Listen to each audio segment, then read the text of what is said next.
Thank you so much for joining us today. As mentioned, we're going to go over a little bit of a case study.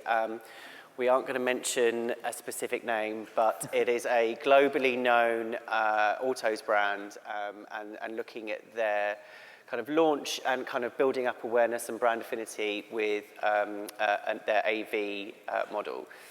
But I just wanted to start off by giving a little bit of context for the Telegraph and our approach to attention, and just give you a bit of a background on kind of where we are and how we got to where we are today. So back in 2017, as many of you will be aware, the Telegraph kind of set off on their strategy to sort of switch their strategy to a subscription first model. The aim being to have 1 million subscribers by the end of this year. Very happy to announce that we smashed that target in August, so all going well. But obviously, as a result of that as well, there were some big changes, big fundamental changes to the product and our approach specifically to advertising. So at the time, there was a big kind of redesign of the whole site. We took away a lot of the clutter that had kind of previously been used to just drive view through to the next page as quickly as possible without really any consideration for sort of the attention and the kind of the impact that was having. And we also removed some of the formats that had been considered intrusive and disruptive. Really, there was a shift in focus to making sure that the editorial content was front and center of the kind of the reader experience, and the advertising complemented that in a really responsible way. All good and well, and actually we know now that that was absolutely the right thing to do, not just for readers, but also for the advertisers that we work with.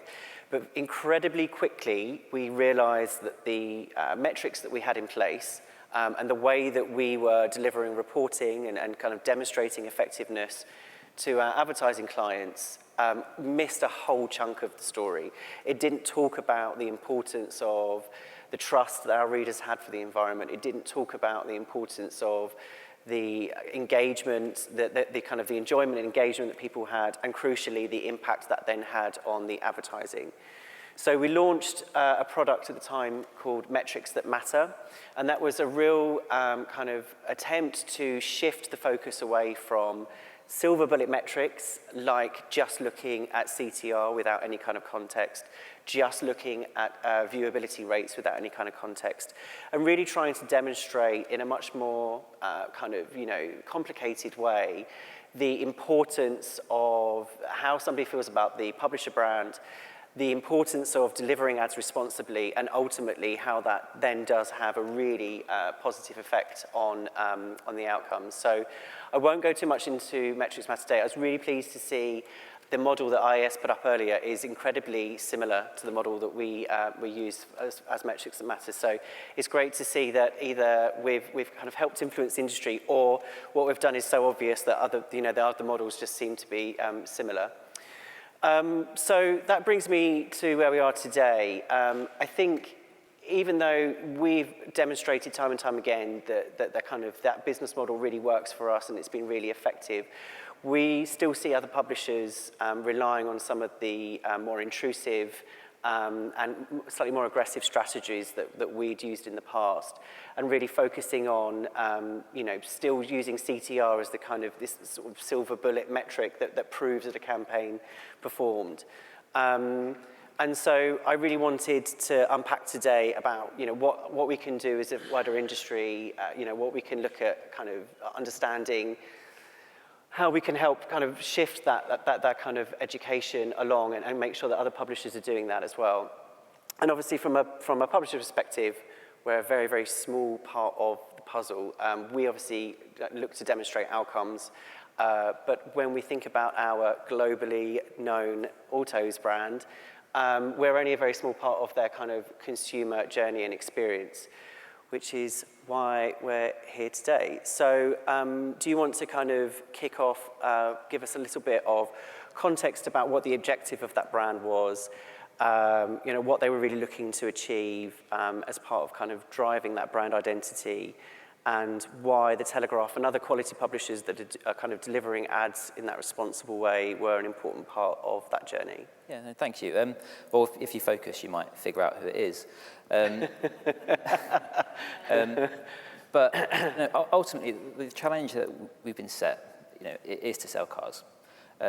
In this sector, EV sector, if anyone's across the automotive sector, EVs as a whole has kind of upended the landscape. People that might have had historic loyalties, they have been opened up to new brands. There's a very much different mindset when people have come in to buy that EV and that car. So ultimately, we need to start again. Yes, as a kind of well-established brand, people know who we are. However, because that whole thing has restarted, actually we need to start again, almost as if we're a challenger brand. So we actually think about, we need to take a step back. We need to look and consider that whole consumer journey. And this kind of brings us to our kind of relationship we've had in the case study with the Telegraph. We need to come and then kind of wraps up with these attention metrics we've been talking about. Ultimately, we need to drive that mental availability. Ultimately, we need to drive that awareness and association with the brand. And exactly this is where we've come in. Do you want me to talk about the case study itself? Or? Yeah, so that'd be great. So yeah, do you want to kind of talk about the setup of the campaign and then we can kind of go through the results, maybe? Yeah, absolutely. So the objective at the end, we want people to take an action. We have to understand that consumer journey, and we know, people aren't just going to see an ad and lay out for an EV vehicle, which costs thousands and thousands of pounds. People don't just work like that. So we want to come to the Telegraph, and actually we want to drive this impact. We want people to complete an action out of it. And I think, as Anthony said, there's been way too much focus on just CTR. Mm-hmm. We've done this big, huge ad. We've come into the Telegraph because they've got the big trusted audience, and I think that what sets premium publishers like the Telegraph apart. I think we talk about premium publishers, and I know someone put images of what might be considered a premium publisher up, but with a subscriber base, I guess that is different. We talked about attention all day, and I think publishers like the Telegraph, half the battle for attention has already been done. Based on how Anthony talked about the kind of hygiene factors of the website and the pillars that IAS outlined today, half of those have already been completed. We don't need to rely on an algorithm to tell us that those have been hit. It's already kind of systematically been done.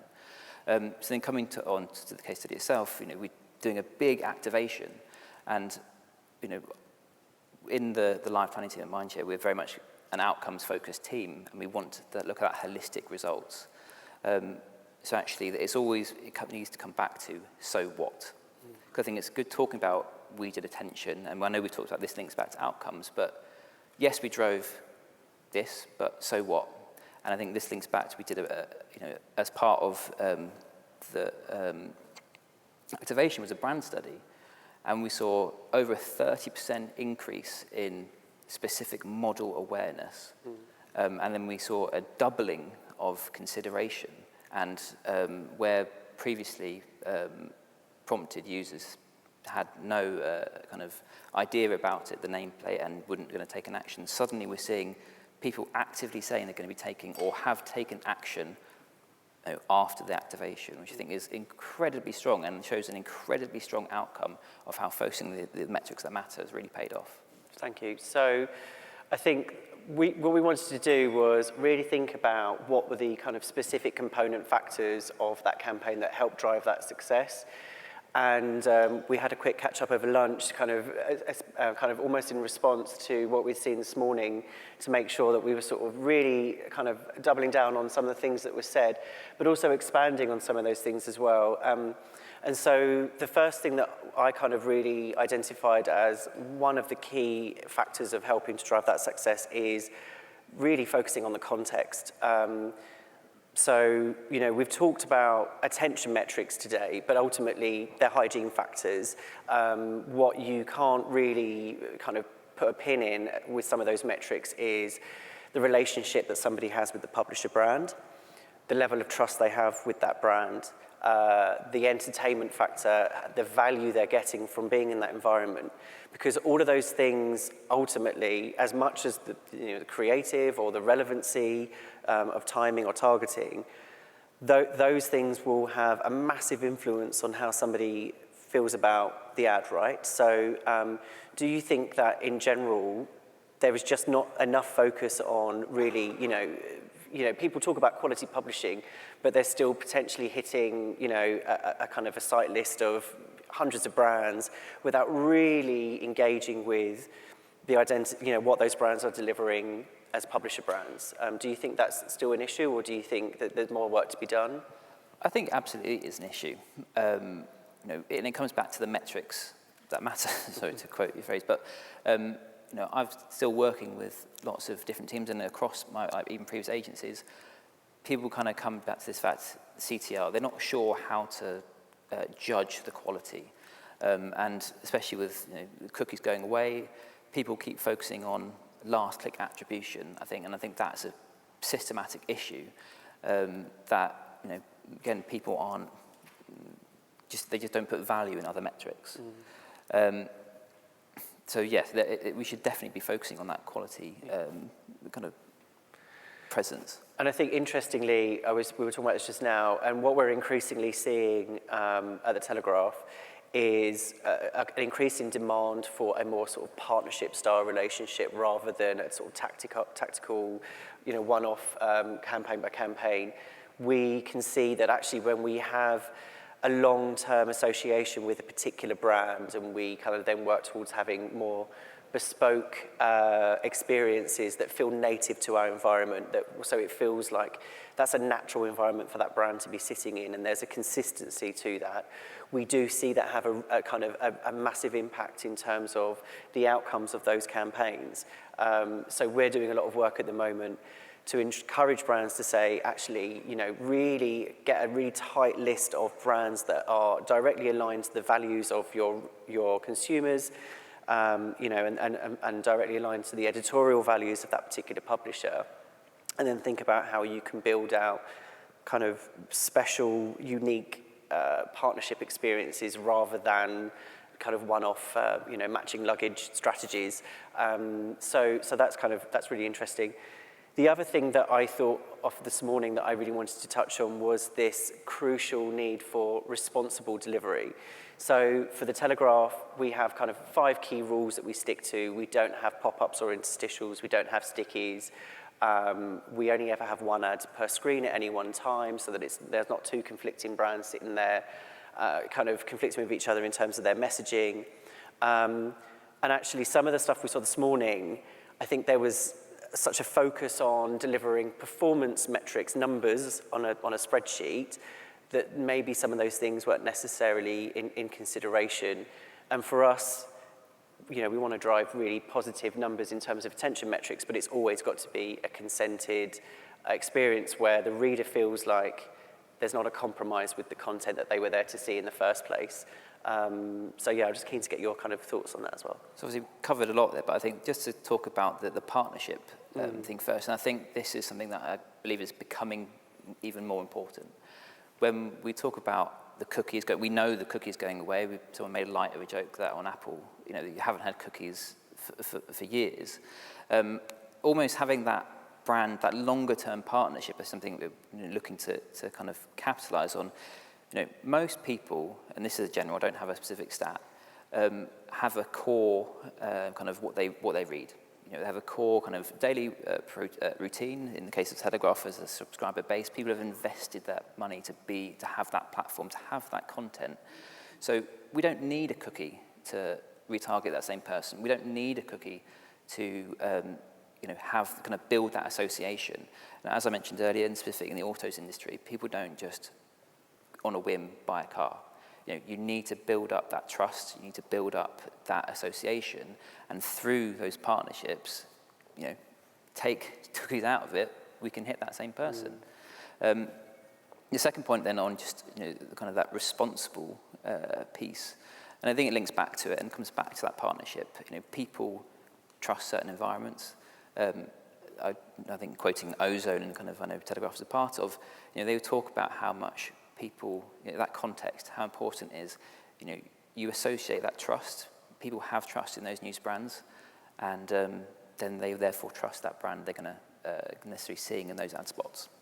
Yeah, brilliant. And then the final thing that we kind of picked up on was, which I disagree with at all, is that kind of need to, the objectives. It's something we've talked about frequently just now, but actually, I wanted to touch on a little bit about attribution, because there are certain attribution models which are absolutely encouraging bad practice.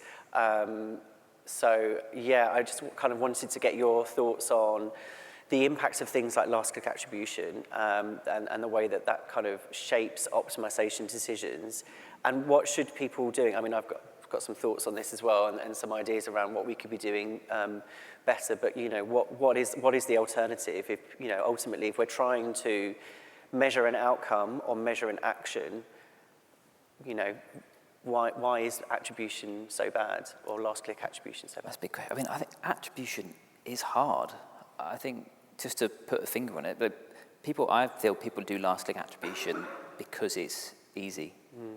When we start talking about, we talk about MMMs, but of course that takes, if we're lucky, people do it quarterly, but most people do it, maybe once a year.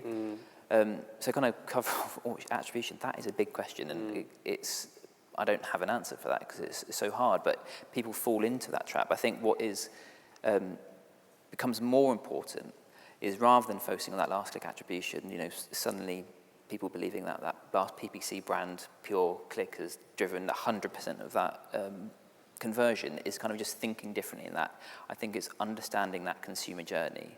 For me, I always think it's hard, and I think sometimes in an agency land, publishers are negatively impacted by that last click attribution. And I think it's, especially in the case of performance clients, it's an agency's role as an educator to try and change that assumption. And this all links back to that attention. If I talk to the performance director, I can't give them just a stat. It has to be so what, and it has to be linked to those business outcomes. So kind of wrapping it back to the attention, I think, and these metrics that matter. Suddenly then, by using those, I've got a story. I don't have to rely on that last click attribution. So I've given myself an alternative by thinking kind of outside the box. Yeah, and I think the point that I was going to make on that really quickly was, I think, to your point about the continued deprecation of the cookie, we are seeing more and more organizations really understanding that they need to engage with opportunities to build out their own data sets and have access to reliable, accurate first-party data. And the deprecation of the cookie does not stop organizations working together to align that data and create an accurate attribution model that can be very kind of long-term. So, for example, at the Telegraph, obviously, because of our subscriber strategy, we have an incredible amount of rich first-party data. We'd be keen to work with organizations to say, okay, well, let's look at how we can track a digital footprint and changes to a specific user's journey, not just off the back of seeing a campaign tomorrow or the next day or the day after that, but 6 months down the line, a year down the line. There's some really big opportunities to rethink attribution and make it more fit for purpose and kind of start to build out some understanding there. So that's pretty much it. The final thought, I'll go to your final thought in a moment, but my final thought really was, looking at what we were talking about this morning and the Telegraph approach to attention, it's really about making sure that there is that human and kind of commonsensical engagement with everything. Ultimately, the metrics that we have in place, the measurement tools we have in place are fantastic. They're a really, really helpful guide. But actually, if we get too lost in the spreadsheet and go down, a data rabbit hole, then there's a real risk that we start to make decisions that just from a common sense point of view just don't make sense. And actually, the three things we talked about just now, I would say just always kind of be excited and enthused about how you can use that data to inform what you're doing, but always take a step back and go, is this actually answering the final objective of the campaign? Does it respond to the strategy that we kind of laid out to begin with? So that's kind of my sort of final thought on that. Yeah, I mean, just to kind of add to that, I mean, as a whole, I think attention and focusing and quality go hand in hand. And I think when we talk about today and optimizing toward attention, I kind of in the camp of attention is more of an input. And I think, you know, when we work with partners such as Telegraph and have, you know, half the battle's already done to get to those business outcomes. And it's something that we are absolutely, you know, looking to test. And I think it's an open question. We're all here today trying to find out more information. You know, we're going down the lines of testing, you know, through programmatic, using partners such as Adelaide and Playground XYZ. But I think, you know, I think if we get to a point where potentially attention could be used cross-channel, I think that's where things starts to get really exciting. Yep, I agree. And that's it. Thank you very much for your time. Thanks for listening. Thank you.